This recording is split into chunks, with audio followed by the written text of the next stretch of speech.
The Power Hour is on the air, live streaming on Facebook and YouTube. Welcome to this Monday evening of the show. I'm your host, Michael Bishop, and it is great to have you all here today. We've got a jam-packed show for you today and a lot of stories and a lot of tidbits to get to. So I'm really excited to get the show going.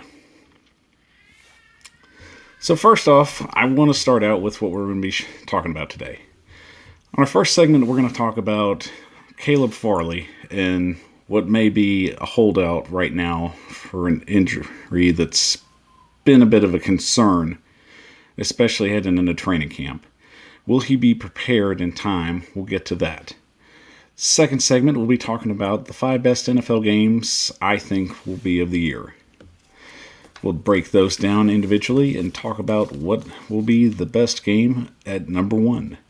And then at our third segment, we'll be talking about the not 5 GMs. 5 GMs, I think, possibly their days might be numbered for them, and are really holding their teams back at this point. We'll break down the worst of the worst, and then going into our fourth segment, a possible trade for Calvin Johnson in 2015. A great scenario that I brought back in time from Adam Schefter when he was breaking down potential trade deadlines in the 2015 season. One of them being Megatron himself. Which team did he say would possibly go after him and make up for a possible run to the Super Bowl? We'll break that one down. In our final segment, I have a nice brief history about football helmets.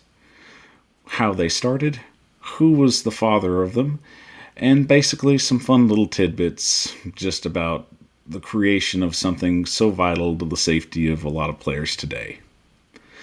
It is the Power Hour, and I am your host, Michael Bishop. Let's get to it.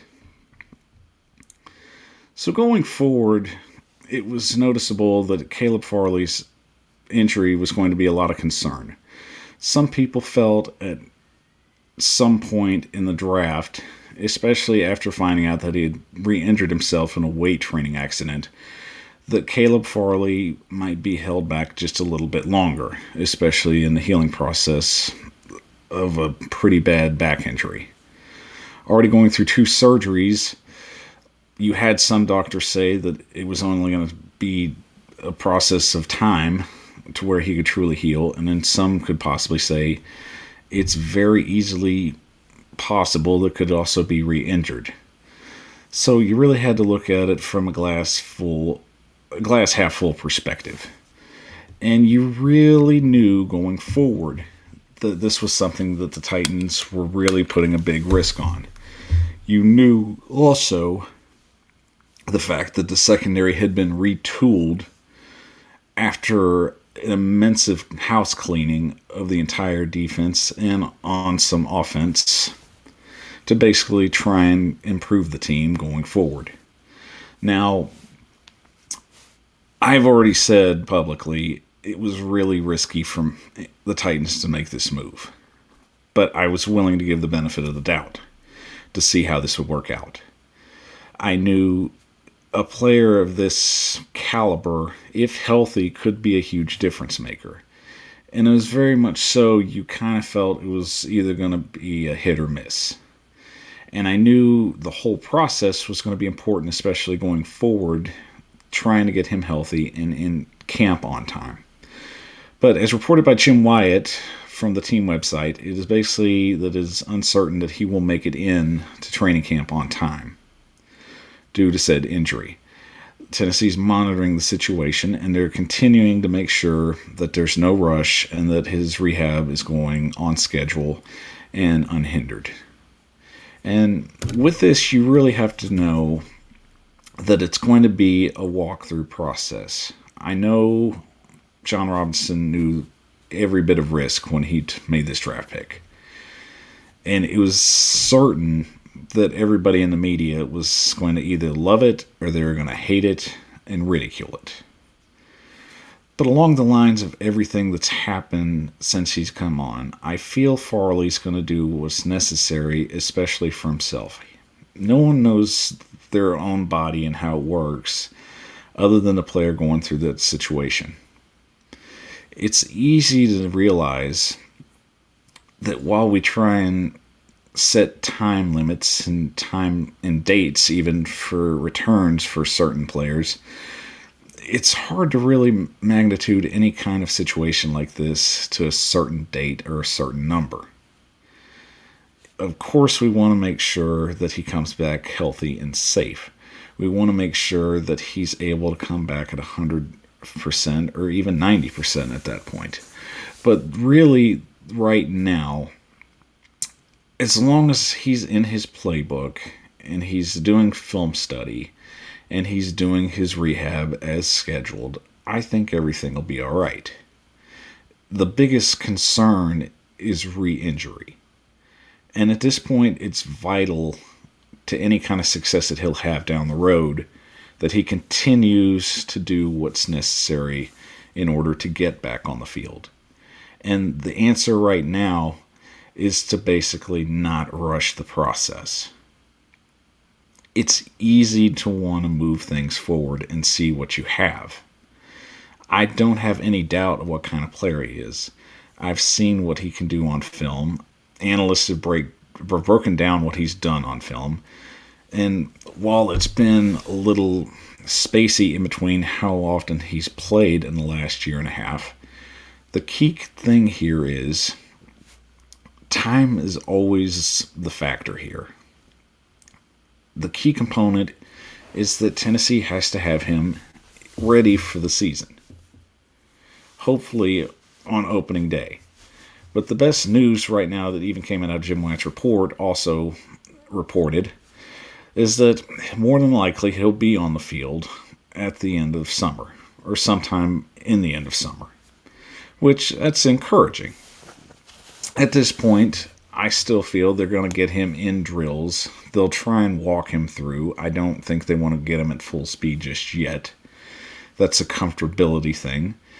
And I'm sure the team doctors are also monitoring that situation. So the biggest thing is it's encouraging also that you know that there's a possibility that he will get out on the field and possibly have a chance to get a little bit of time to work on his footwork, on his assignments, and just basically just get comfortable in his role. It's a process that has to be just taken seriously, and it's a process that has to continuously just be a point where people have to just show patience. I mean, no one wants to wait around and see what they have on the field. And for the most part, I feel that eventually Tennessee is going to get to the point where they know what they're going to have and give him a chance to step out and try and handle business. It's no big deal. I'm not going to concern myself with a whole lot of it. And I'd encourage the fans the same. We all want to see the guys go out and succeed. I want Caleb Farley to succeed. As much as I was against the idea of drafting him, and it's a situation I'm willing to admit I want to be wrong about. I want to see the young man go out and be successful. I don't like the idea of anybody not getting into the league and being hindered by just injuries. It's unfair, but I mean, it's one of those things that no one can control. It generally just happens, and it's one of those life comes at you kind of things. But in the retrospect of all of it, I generally know that he's in the best place that he can be right now. Right now, there's no bad news except the fact that he's probably not going to get on the field anytime for training camp right now. It's going to be monitored. It's going to continuously have an opportunity to probably be reevaluated. It's all going to come down to how he's feeling and how well he feels ready to go out and step up his game and elevate from there. So, from that standpoint, you really want to just take your time, like I said, and just do the little things right. And in the meantime, if the Titans get to the point where they have to add any options in free agency, to try and just fill that slot or let some of the other players take his role for the time being. That's just another story we'll have to get to at another point. I mean, you really can't go anywhere with anything right now except with what we have, story-wise. And the fact is, he'll probably miss some of training camp, but they're going to do everything they can to get him acclimated to the point where he's prepared. And that's all you can do at this point. I'm sure Mike Vrabel and the defensive staff are already working out a game plan for him, and they're trying to work out when's the best time to get him on the field. And at this point, that's all going to come down to whether the doctors give him better clearance and whether he feels more comfortable. But till then, we'll just go from there. That's all there is to it. It's a we'll see scenario, as always. Which most of the stories that I do put out, it is going to be a we'll see scenario. Because that's really how it goes. I mean, you can't rush these things. Injuries are what they are. Especially when you've already had major surgeries at this point. It's nothing you want to rush back. I mean, not only would you be risking his career, but his very general well-being. So you have to take that into consideration as well. As much as he wants to play football, football won't be his forever job. It's just something that he can do right now. And at some point, like all players, eventually they'll lose that ability through injury or design. And that's the way it is. So it's vital just to make sure this young man is ready and as 100% as he could be. And when it's time to get him out on the field, they'll get him out on the field. But other than that, there's not a lot to worry about. I just say, take your time. We'll see. Well, all right, guys, we got through the opening segment. We'll take a quick 30-second break, and when we come back, I'm going to show you the 5 best games of the year for the NFL season. I'm Michael Bishop with the Power Hour. I'll be back in 30.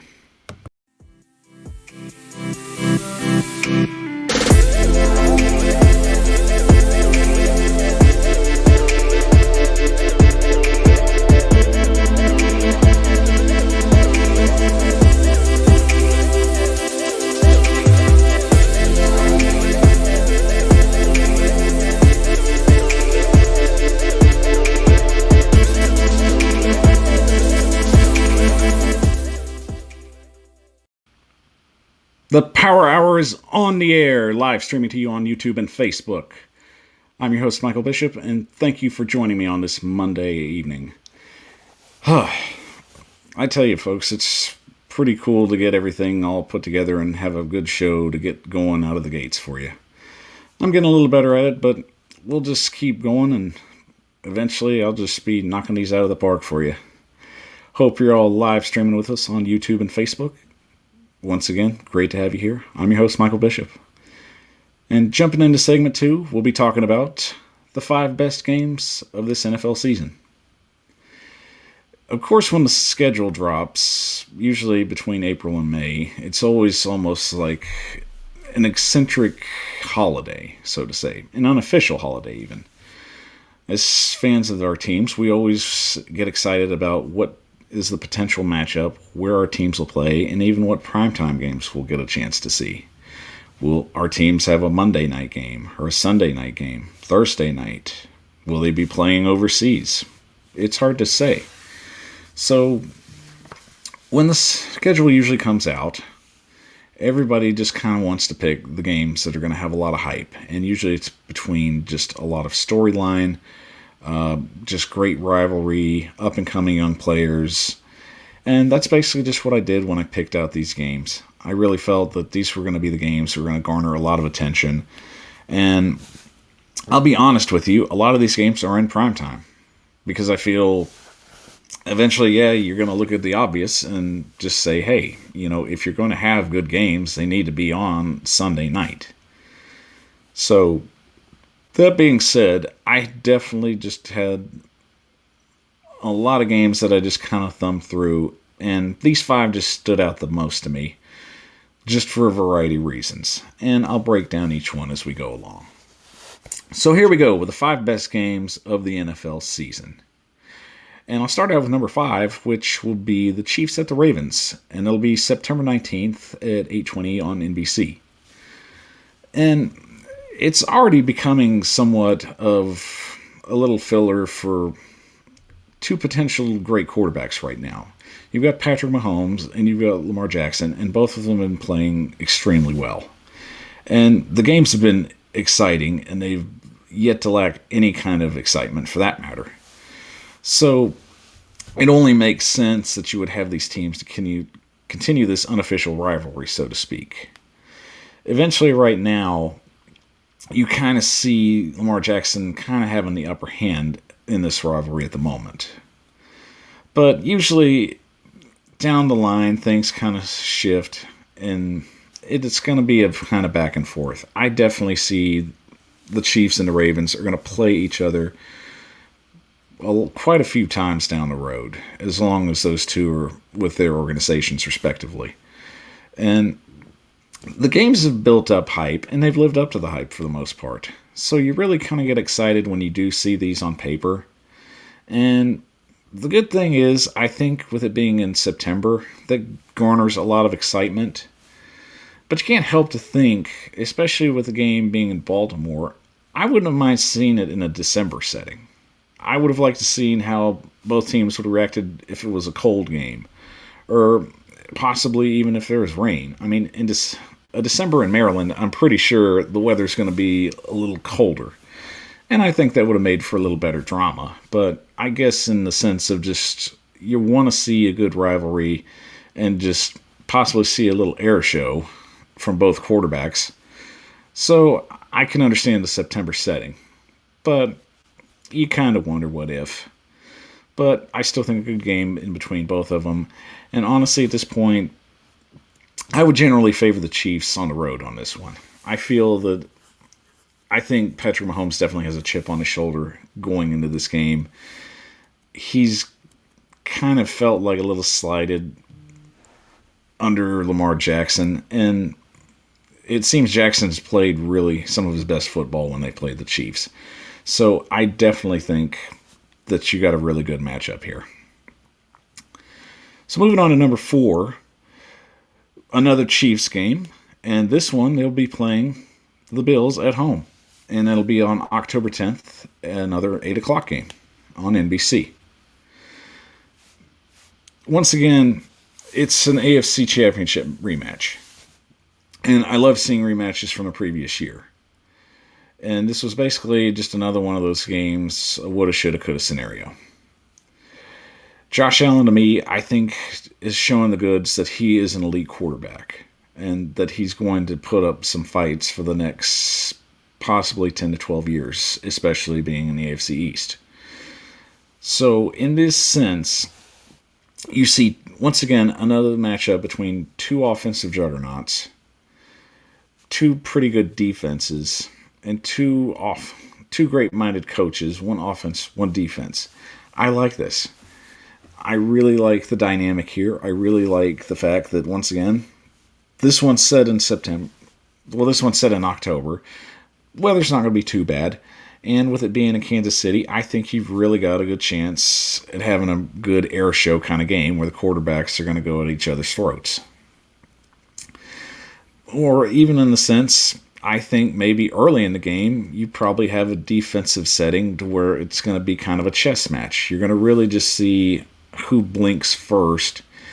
And maybe all in sense, you could probably see it's very much going to be a close game.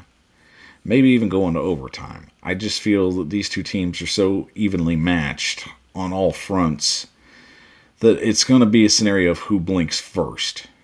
And it being home with the Chiefs, they could very well win that game, but I don't think the Bills are going to make it easy for them. I think they've got a chip on their shoulder going into this game after last year. So it's not too hard to see an upset there. But if I had to choose between the 2 now at this point with what I know, I'll go with the Chiefs at home. I think they'll win by about a field goal, which would be fair. Then we come to the number 3 game, And this one's going to be basically almost a revenge match on both sides. And this will be the Rams at the Lions. And this one's set for September 26th at 4:25, and it should be on Fox. So you're going to have a matchup between two guys that traded places. Matthew Stafford's been in Detroit forever, it seems, and at some point he just had to have a change, just from the sense where he wasn't going anywhere. And it just seems like that's the case in Detroit every year for a lot of great players. They have talent around them, but nothing ever seems to just formulate into something solid. It seems they have brief moments of success that fleets quickly, basically like somebody opening the blinds in a dark room. It's gone after that. So, after a very interesting offseason from both teams, basically the Rams were very upset with Jared Goff and the way his progression was going. And Sean McVay made no secret about it, that the two weren't really getting that long. So it definitely seemed like the honeymoon stage had far ended and it was time for a change. So afterwards, basically after it's all said and done, both teams traded away their quarterbacks, along with some picks. And the Lions now have Jared Goff as their quarterback, and the Rams have Matthew Stafford as their quarterback. And Stafford's been getting a lot of rave reviews. In fact, a lot of people are saying that this is probably the best thing that could have ever happened to Stafford. He's on a team with a lot of offensive weapons. He's on a team that has a very viable defense, if they stay healthy. And he's got a great chance at possibly competing for a division, and possibly a very high up playoff spot in the NFC. So a lot of things are on the table, but I also see this as a matchup of just each quarterback kind of wanting to prove each franchise that they messed up. This is going to be a very tense game. This is going to just be one of those matchups where it gets built up, and I think it'll live up to the hype. You generally have really good storyline here on both quarterbacks. It's two teams, one's rebuilding, the other one can compete now. But at the same time, this is one where both teams just want to come at each other and just start swinging fists. So it's going to get nasty, it's going to get rough.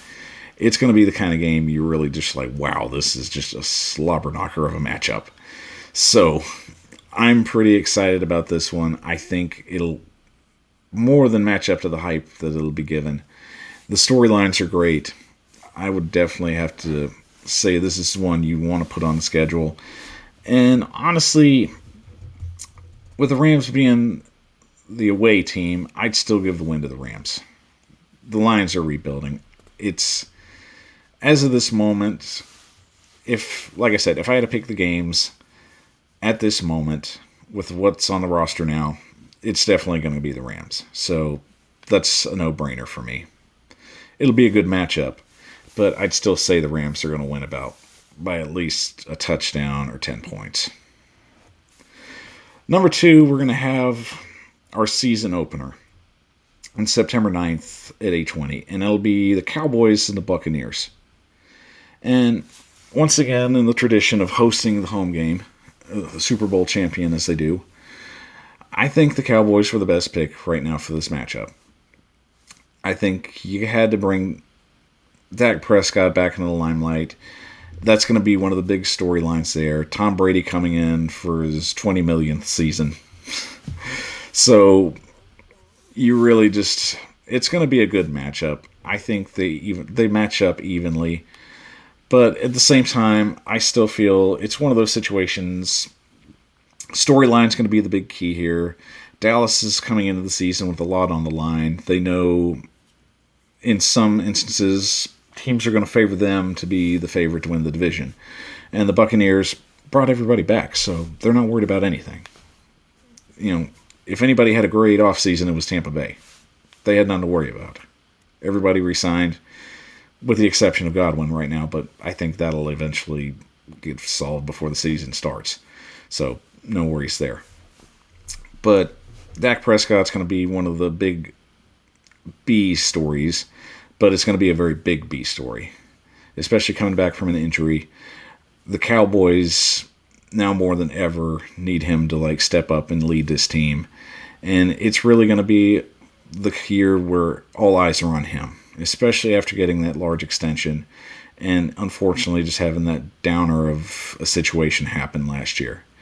So I like the matchup. I think you're really going to have a lot of drama there. It's a situation where Dak Prescott comes back. You're going to have a lot of people talking about Tom Brady. Once again, will he play throughout the full season and eventually retire after the year, which will be an under-narrative, but unfortunately, that's what it seems like in the last few years when Tom Brady does play. But in this game, it's definitely the Bucs that are going to win on this one. I like them at home. I think the energy will be big, and you're not going to really just throw Tom Brady off on an opening game. It rarely happens. And if you do, it's rare when it happens, like I said. And the number one matchup, and this is possibly going to be even maybe the game of the year, if everything goes the way it's supposed to. And that would be the Bucs and the Patriots. That's going to be a Week 4 game, October 3rd, 8 o'clock on NBC. This is the game that everybody's is already talking about. It's Tom Brady coming home. And I already know he's going to be well received. You know, it's going to be no surprise. Nobody's going to boo Tom Brady coming back to Gillette Stadium. That's not happening. That's silly if you think that's happening.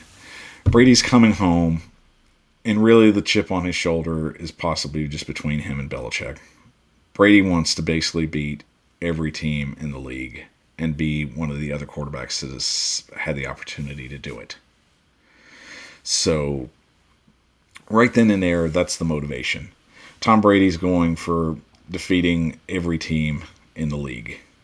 And the fact that it's Bill Belichick's team standing in front of him, that's what's going to be the narrative. Also in the narrative, it's like, will they or won't they? Will Bill and Tom have a moment on the field? I wouldn't put too much stock into that. I don't see it. You know who Bill Belichick is. He's preparing for a game. He's not going to make small talk with people. Maybe they might have a moment before the game. I don't know. But that's really going to be the big narrative there.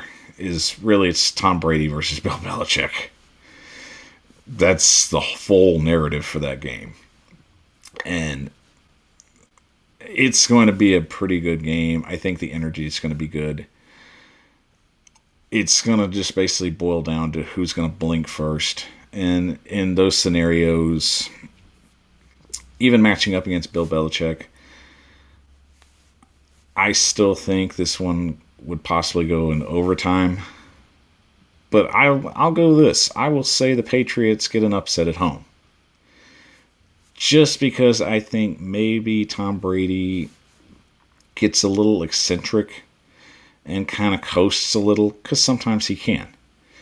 There gets to a point where they have gotten a lead, or they stay close, but they just can't get to where they need to go at certain points in the game. So this well could be very one that New England wins, and I'll go with that right now. I think you've got a great chance at seeing Bill Belichick spoiling Tom Brady's homecoming. And for him, I think that's motivation enough to get his players motivated. So, from that sense, I'll go with the Patriots in the upset in that game. Well, alright guys, another great segment we've gotten through. And I am going to go ahead and take a quick 30-second break. And when we come back, the not 5 GMs. Who are the worst GMs in the league right now, and who have the most pressure going into the season? I'll break them down to you when we get back here in 30 seconds. This is the Power Hour, and I'm your host, Michael Bishop. Back in 30.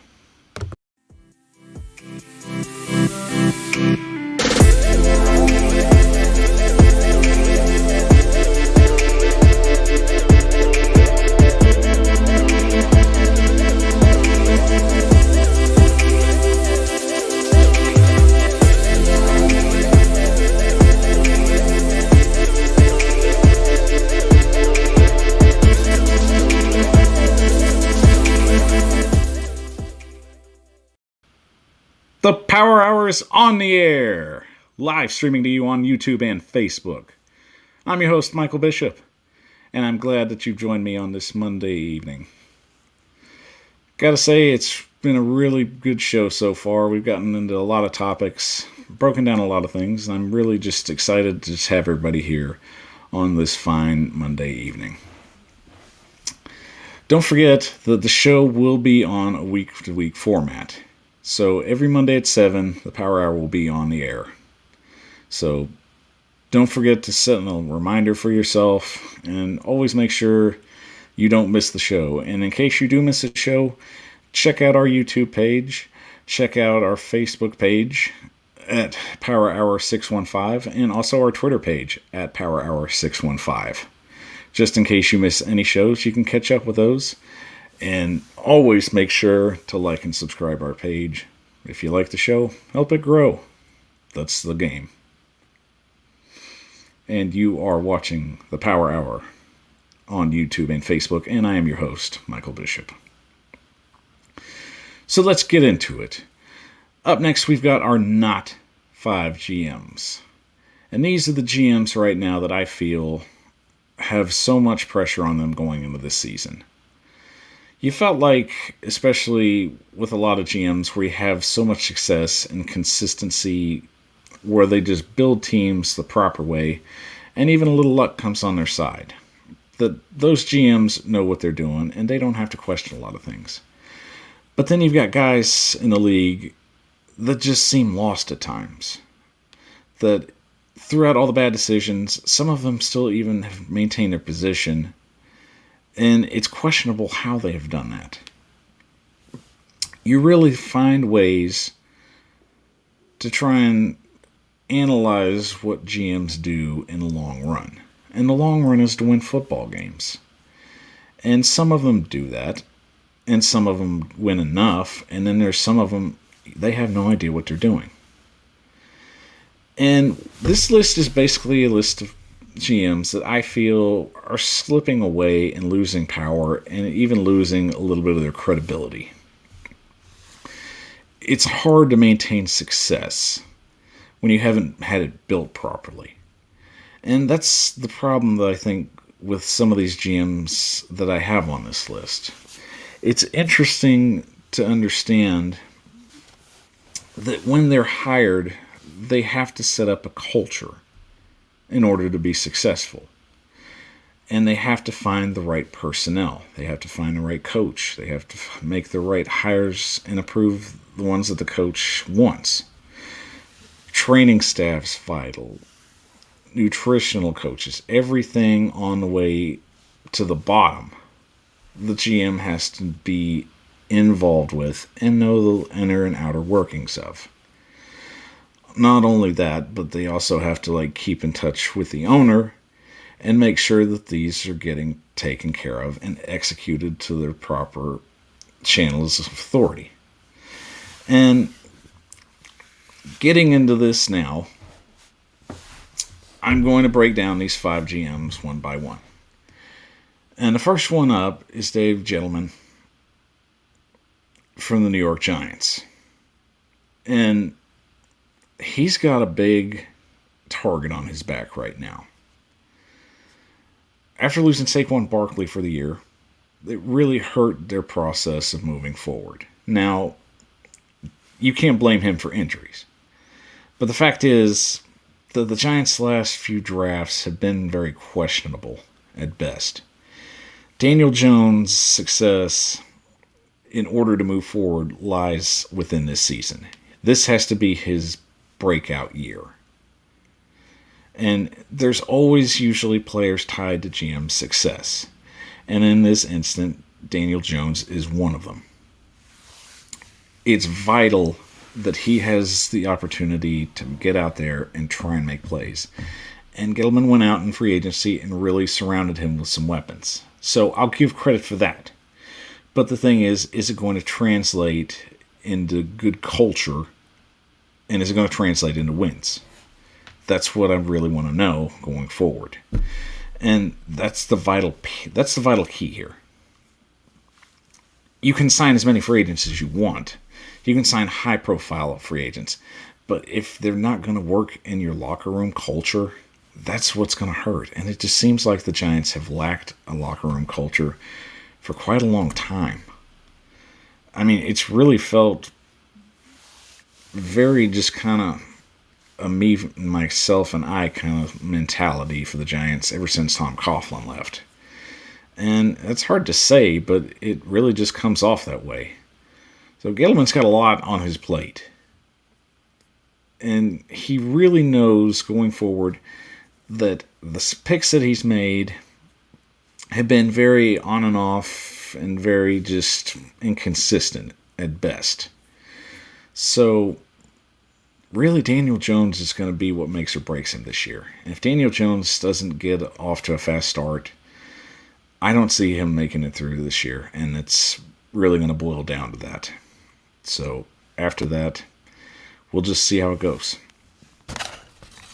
Once again, just another see how it goes scenario.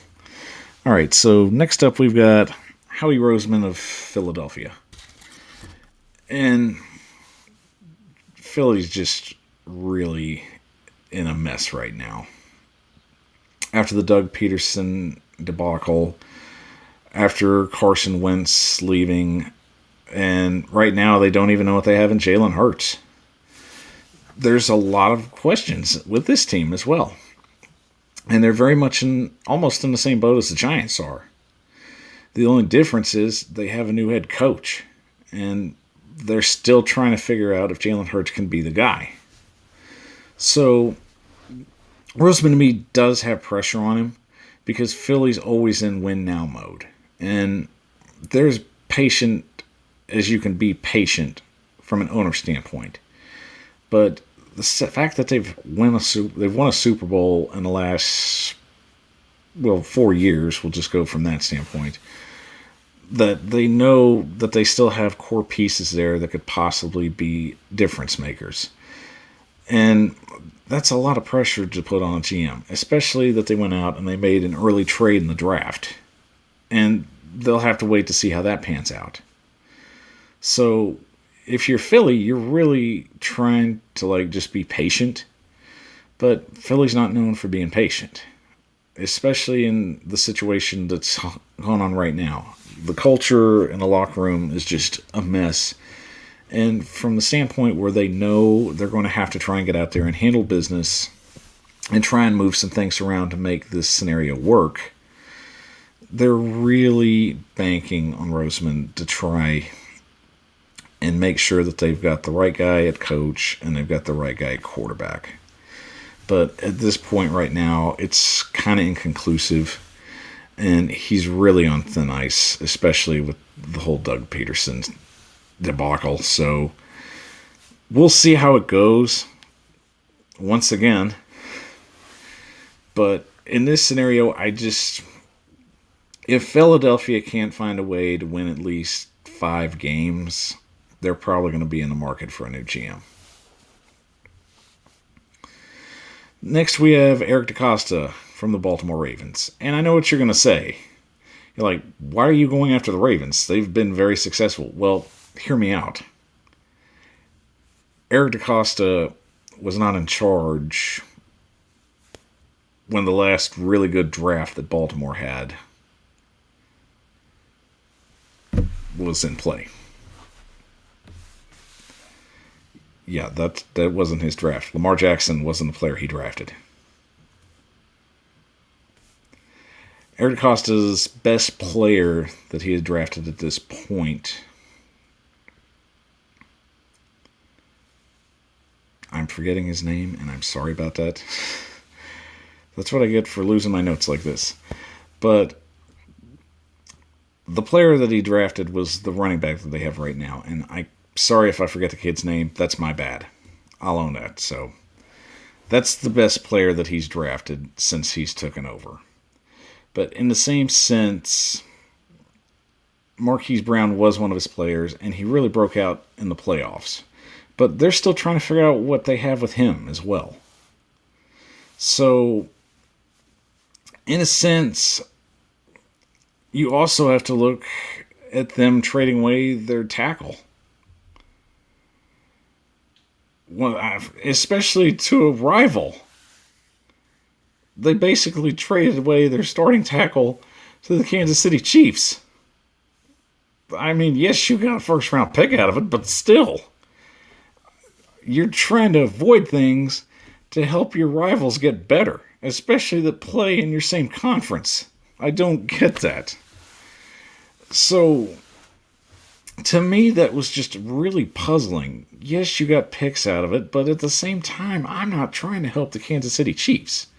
No one should be helping the Kansas City Chiefs. It's not an NFC team. And for some reason, that just came off, and I just really just scratched my head at that scenario. I wish I had an answer for that trade, but I don't. But it just seems he's made some very questionable decisions. And yes, he's still trying to get the hang of everything. But Baltimore's got a pretty good team right now. And they've got a window open. And you've got to take advantage of that. That's key.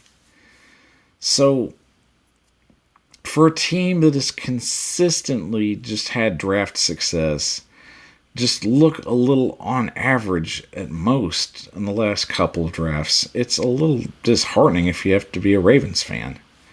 Because you definitely feel like they've missed out on some opportunities. And while I think they have added a couple of nice pieces in the draft this year, we'll see how that goes. You kind of just hope it all works out. But in the same sense, it's a little questionable at best. He's made some very head-scratching moves, and eventually those are the kind of moves that might define your career, and not in a positive light. Our fourth GM would be Mike Mayock, and really, you could add John Gruden to the mix because it just seems like there's been a power struggle there since day one. Mike Mayock to me just has a great football mind, but he just seems so lost in just the whole transition of this. And it has to be hard working alongside with John Gruden. You have two guys that sort of think alike, but they're different. It's hard to try and coexist with two minds that want to run things. That's just how some people that have been successful work. John Gruden knows what works for him, but Mike Mayock knows what also works for him as well. And the thing is, now it just seems like they're a neutral. As much as they've tried to move forward, it seems like the Raiders keep taking 2 or 3 steps back. And along those lines, it's just questionable trades, it's questionable draft picks, and it's just not showing who's really in charge here. It's too many chefs in the kitchen kind of scenario. And you really just don't know how this is going to work out in any kind of positive light. I think it's just going to get to the point where Mayock's probably either going to get fed up or Gruden's going to get fed up. I mean, you can't have two controlling mindsets in the same office.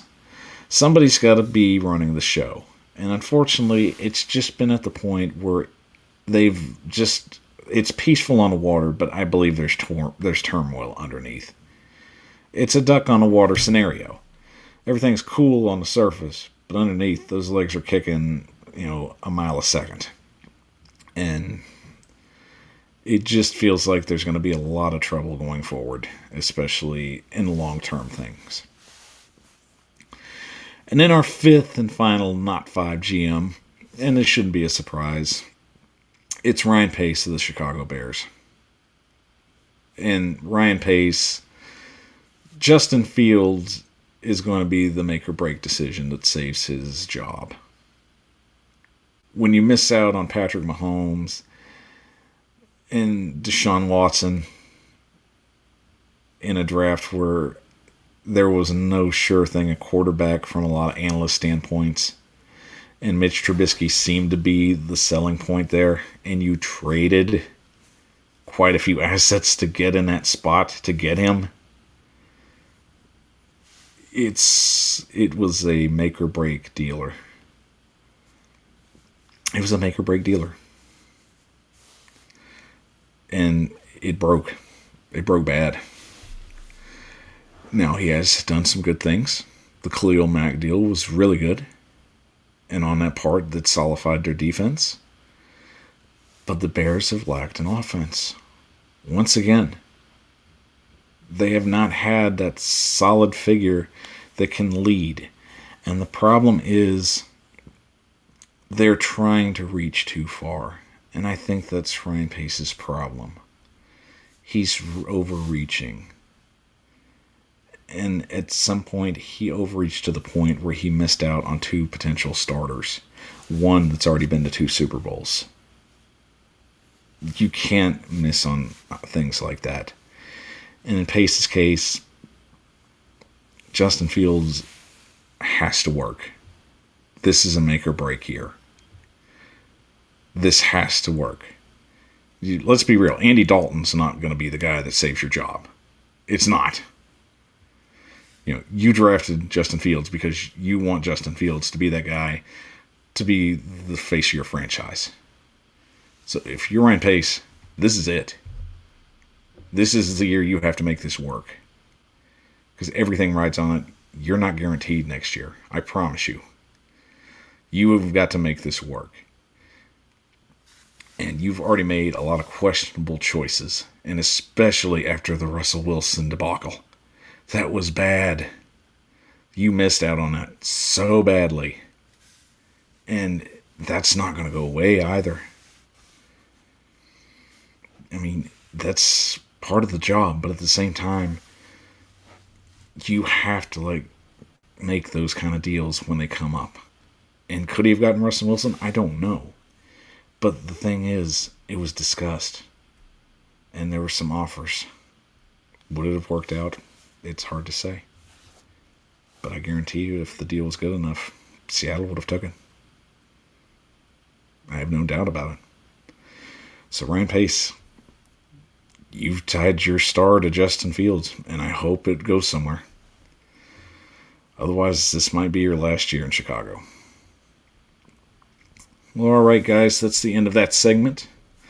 I'll take a quick break, and when I come back, going back in time, 2015, a potential Megatron trade to a team that might have had a chance at contending. Adam Scheffner put this report out, and we'll go back and visit it. This is the Power Hour. I'm your host, Michael Bishop. Back in 30.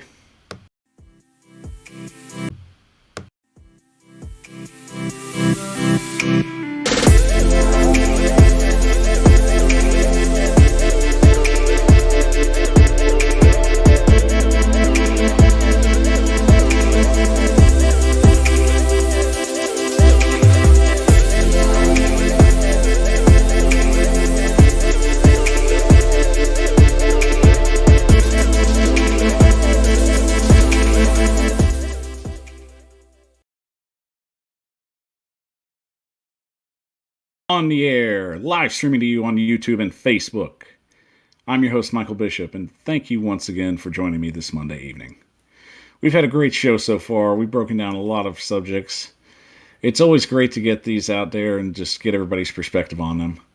And getting into the 4th segment, we're going to break down what could have been a potential trade to a contending team for Megatron. Back in 2015, Adam Scheffner put out a report at the time of players that had potential trade value.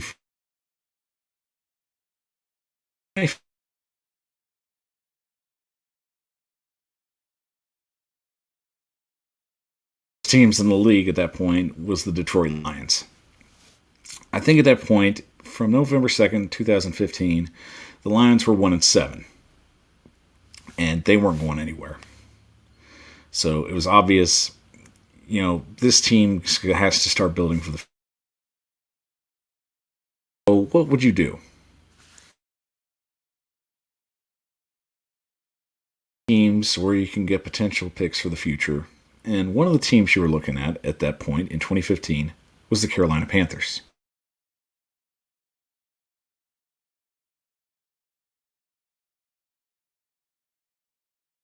Possibly breaking through and getting to another Super Bowl.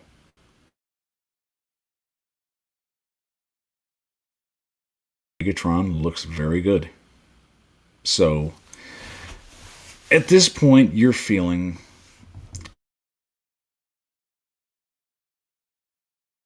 Hefner put in his report that it would take a second the rights to Calvin Johnson. Calvin Johnson would go and become a Carolina Panther. Shocking trade. And right then and there, Carolina becomes an almost favorite to win the Super Bowl. The only other team that could match them at that point would be the Denver Broncos.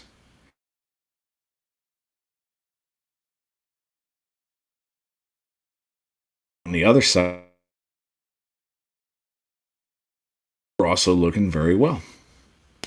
But in the NFC, Carolina would be the clear-cut favorite. For a second and fourth round pick, that would have locked up Megatron to the Carolina Panthers. And I'll have to just say right now, that probably could have changed the whole dynamic of Super Bowl 50. You're possibly looking at a completely different scenario right there, where it seemed Cam Newton ran for his life and just had no time to try and make plays. What was the team going to do when you had Calvin Johnson out on the field, along with your tight end set? He was unstoppable. Calvin Johnson was literally unstoppable. And I don't see a secondary player in that secondary that could have challenged him. You know, Von Miller and DeMarcus Ware were the ones putting the pressure on Cam Newton at the time.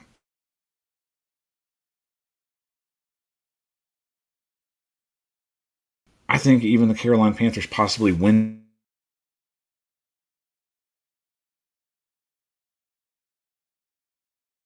Looking, if that trade happens, sending a second and a fourth round pick to Detroit for Calvin Johnson. I think the Carolina Panthers are possibly holding a Lombardi trophy in Super Bowl 50. Because the offense was not playing that well on Denver's side. The defense was the difference maker in that game. But if the Panthers have Calvin Johnson, it changes the whole dynamic.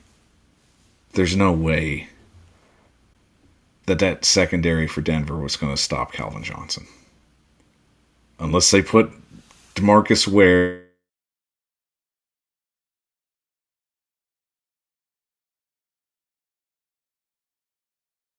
So I just felt that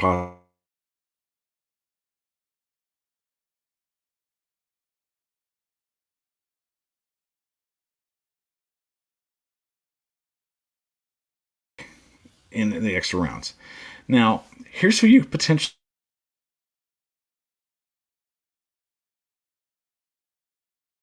players. Yannick Ngakoue, Kevin Byard, Dak Prescott,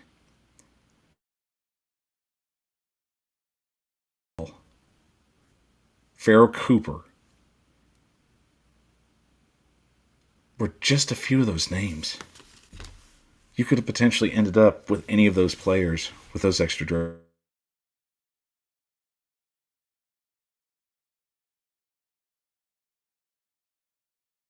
In Detroit, some really nice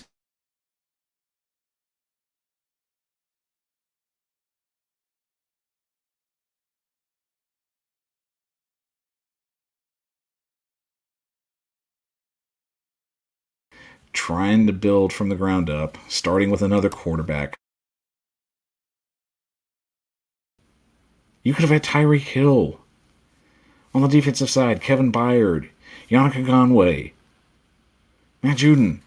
I mean, you possibly could have had a great opportunity there if they would have pulled that trigger on that.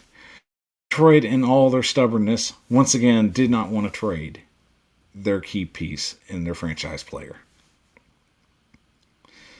And just like Barry Sanders, you saw an amazing talent just dwindle away and end up just leaving because they couldn't take it anymore.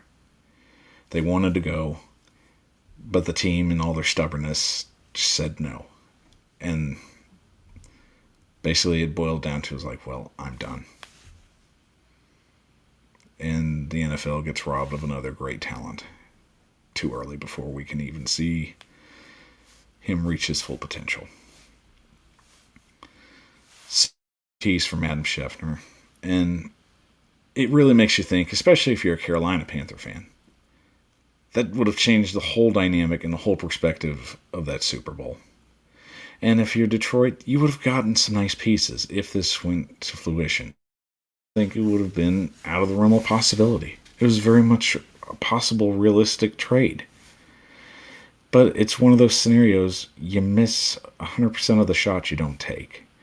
And it just goes to show Detroit has missed a lot of shots.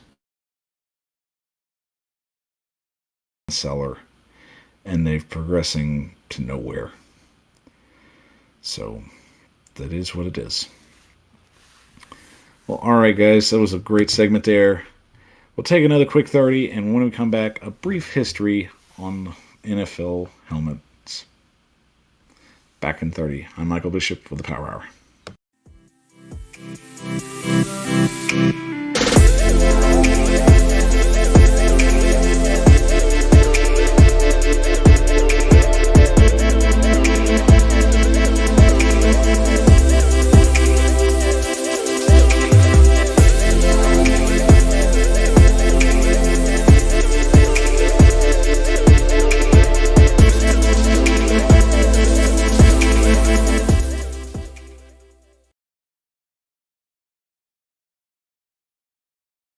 Here, live streaming to you on YouTube and Facebook. I'm your host, Michael Bishop. Thank you for joining me this Monday evening. And as we get into our final down the history of NFL football helmets. The true first helmet, or so to speak helmet, actually came to be in 1896. Created by George Rose Barclay at the time. It really wasn't even a helmet. Consisting of basically straps and ear guards, this was a way for the player to protect his ears and the back part of his head.